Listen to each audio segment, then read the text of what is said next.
તો વિસનગર એપીએમસી ખાતે આવેલી ભોજનાલયની રાજ્યપાલ આચાર્ય દેવવ્રતજીએ મુલાકાત લીધી હતી।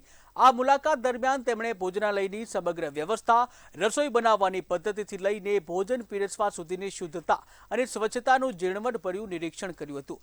ભોજનાલયમાં રાખવામાં આવતી ઉચ્ચ ગુણવત્તા અને સ્વચ્છતા જોઈને રાજ્યપાલ પ્રસન્ન થયા હતા। ત્યારે આ ભોજનાલય કોઈ પણ પ્રકારના નફા કે નુકસાનના ધોરણ વગર માત્ર સેવાના હેતુથી ચલાવવામાં આવે છે।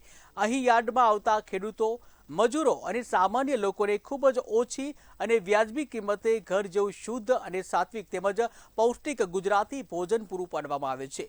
આધુનિક રસોડાના સાધનો અને ટેકનોલોજીના ઉપયોગ સાથે પીરસાતા ભોજનની ગુણવત્તાને રાજ્યપાલે બિરદાવી હતી। રાજ્યપાલ આચાર્ય દેવવ્રતજીએ જણાવ્યું કે ખેડૂતો અને સામાન્ય જનતા માટે આ પ્રકારની ઉમદા અને પારદર્શક વ્યવસ્થા ઊભી કરવી એ પ્રશંસનીય કાર્ય છે। તેમણે ભોજનાલયના સંચાલકો અને સ્ટાફને સમર્પિત ભાવનાને બિરદાવી સમગ્ર વ્યવસ્થાની પ્રશંસા કરી હતી।